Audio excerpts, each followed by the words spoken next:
কাশ্মীর ভ্রমণার্থীদের কাছে পাহেলগাঁও শহরের আকর্ষণ অনস্বীকার্য। পাহেলগাঁওয়ের সব সাইট সিনগুলো দেখার জন্য আপনাকে অবশ্যই 2 দিন হাতে রাখতে হবে। পাহেলগাঁওতে অনেক কিছু দেখার আছে, যেমন Aru valley, Chandanwari Betaab valley, Lidder amusement park, Kolahoi glacier, Baisaran, Tulian lake, Pahalgam golf course, Mamleshwar temple, Sheshnag হ্রদ, আরু বন্যপ্রাণী অভয়ারণ্য, লিডার রিভার ইত্যাদি। এই সমস্ত কিছু দেখতে হলে আপনাকে অবশ্যই 2 দিন হাতে রাখতে হবে। সম্মানীয় বন্ধুরা, কাশ্মীর ভ্রমণের 5ম পর্বে পাহেলগাঁও ভিডিওতে আপনাদের দেখিয়েছিলাম আরু ভ্যালি। আমি এই পর্বে আপনাদের দেখাবো পাহেলগাঁওর আরও 2টি বিউটি স্পট, চন্দনবাড়ি এবং বেতাব ভ্যালি। আরু ভ্যালির ভিডিও লিঙ্কটি আমি ডেসক্রিপশন বক্সে দিয়ে দিলাম। চলুন শুরু করি আজকের গল্প, চন্দনবাড়ি আর বেতাব ভ্যালি, পাহেলগাঁও। কাশ্মীর বিভাগের অনন্তনাগ জেলায় সমুদ্র পৃষ্ঠ থেকে 2895 মিটার উচ্চতায় অবস্থিত এই চন্দনবাড়ি। ভ্রমণার্থীদের কাছে চন্দনবাড়ির প্রথম পরিচয় হলো অমরনাথ যাত্রার সূত্রে। জুলাই আগস্ট মাসের অমরনাথ যাত্রার সময় তীর্থযাত্রীরা হাঁটা শুরু করে এই চন্দনবাড়ি থেকে। হিমালয়ের মানালি গেলে বরফের টানে পর্যটকরা যেমন ছোটেন রোটাং পাস, তেমনি পাহেলগাঁও পৌঁছে প্রত্যেক পর্যটক ছোটেন চন্দনবাড়ি। নভেম্বর থেকে মে মাস পর্যন্ত বরফে ঢাকা থাকে এই চন্দনবাড়ি। অবশেষে চন্দনবাড়ি এসে পৌঁছলাম।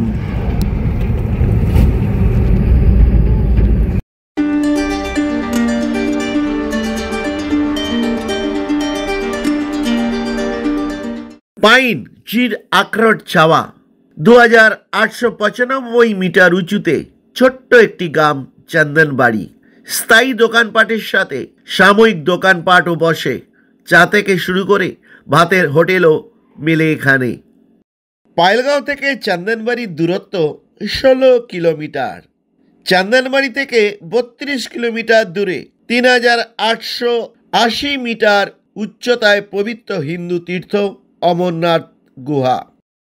অমরনাথ যাত্রা শুরু হয় শ্রাবণ মাসের শুক্লাপক্ষের দ্বাদশী তিথিতে, অর্থাৎ জুলাই আগস্ট মাসে।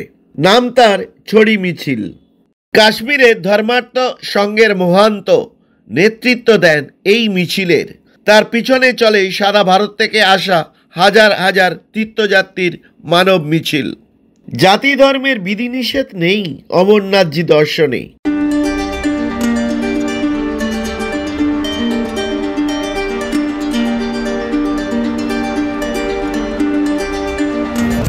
Anantnag police at your service. সম্মানীয় বন্ধুরা, আমি এখন চন্দনওয়ারি, পাহেলগাঁওর সেই চন্দনওয়ারির সেই পবিত্র মাটি, সেই মাটিতে আমি দাঁড়িয়ে আছি। খুব গর্ববোধ করছি এমন একটা জায়গায় আমি দাঁড়িয়ে আছি বলে, কেননা এখান থেকেই অমরনাথ যাত্রা শুরু হয়। জুলাই আগস্টেই অমরনাথ যাত্রা শুরু হবে। এখানে বেস ক্যাম্প তৈরি হবে আর কিছুদিনের মধ্যেই। অমরনাথজির দরবারে কখনোই হয়তো আসতে পারবো না, তাই এই মাটিকেই প্রণাম জানাই। অমরনাথজি সবার মঙ্গল করুক। দ্বাদশীর দিন ভোর 4টের সময় ছড়ি মিছিলের যাত্রা শুরু হয় চন্দনবাড়ি বেস ক্যাম্প থেকে। যাতায়াত 64 কিলোমিটার হাঁটা পথ, যেতে 32 কিলোমিটার আর আসতে 32 কিলোমিটার।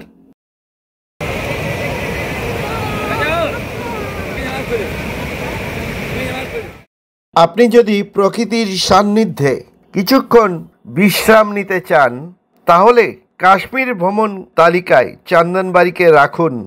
জায়গাটা একবার পরিদর্শন করুন, একটা স্বর্গীয় অনুভূতির ঘ্রাণ নিন। মনোরম সৌন্দর্যে ভরা কাছেই বয়ে চলেছে লিডার নদী। সেখানে মনের মতো ছবি তুলুন আর স্থানীয় দোকান থেকে হস্তশিল্প এবং সুভেনির কিনুন। আর ক্লান্তি দূর করতে 1 গ্লাস গ্রিন অ্যাপেল জুস চলতেই পারে।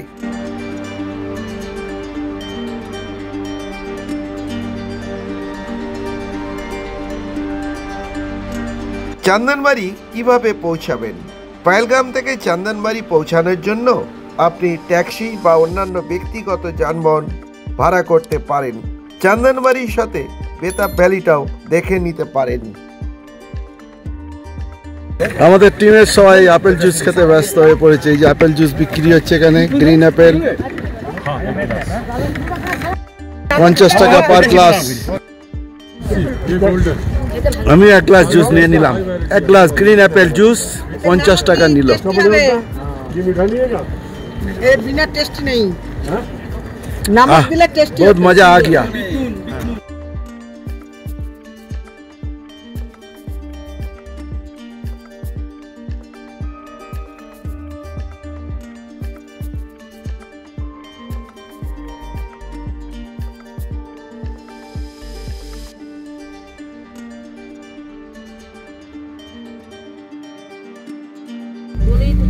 চন্দনবাড়িকে বিদায় জানিয়ে আমরা এবার চললাম বেতাব ভ্যালি।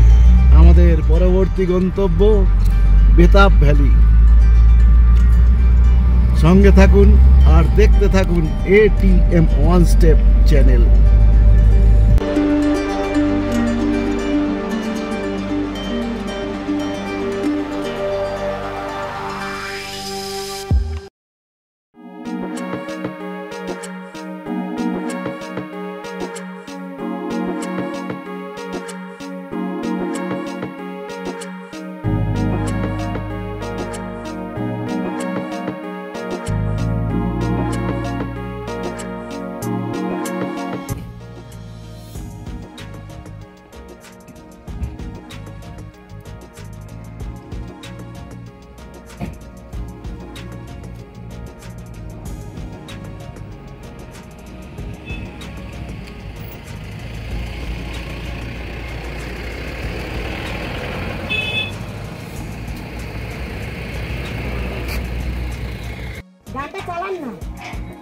বেতাব ভ্যালি। আমি এখন বেতাব ভ্যালিতে দাঁড়িয়ে আছি। এই সেই বিখ্যাত জায়গায় যেখানে সানি দেওয়াল এবং অমৃতা সিং অভিনীত বিখ্যাত হিন্দি মুভি বেতাবের ছবি গানের শুটিং করা হয়েছিল, সেই বেতাব ভ্যালি। বেতাব ভ্যালি এই জায়গাটি নিশ্চয়ই আপনারা অনেকেই হয়তো চিনতে পারছেন। এই সেই জায়গা যেখানে সানি দেওয়াল এবং অমৃতা সিং অভিনীত বেতাব সিনেমার শুটিং হয়েছিল। আগে এই জায়গার নাম ছিল হেগেন ভ্যালি। 1980-র দশকে বিখ্যাত বলিউড মুভি বেতাব এখানে চিত্রায়িত হওয়ার পর এই জায়গার নামকরণ করা হয় বেতাব ভ্যালি। পহেলগাম শহর থেকে 7 কিলোমিটার দূরে অবস্থিত বেতাব ভ্যালি। পহেলগামের বেতাব উপত্যকা জম্মু এবং কাশ্মীরের সবচেয়ে সুন্দর এবং শান্তিপূর্ণ উপত্যকাগুলির মধ্যে একটি। উপত্যকাটি তুষারময় পর্বত দ্বারা বেষ্টিত এবং সবুজ তৃণভূমি, জলপ্রপাত এবং বনে ভরা। পহেলগামের একটি জনপ্রিয় জায়গা। জায়গাটি মনোরম দৃশ্যের জন্য বিখ্যাত। উপত্যকাটি বন্যপ্রাণীর আবাসস্থল। এখানে নাকি রয়েছে তুষার চিতাবাঘ এবং বাদামি রঙের ভাল্লুক। শীতকালে এই উপত্যকাটি ঘন বরফে ঢেকে যায়।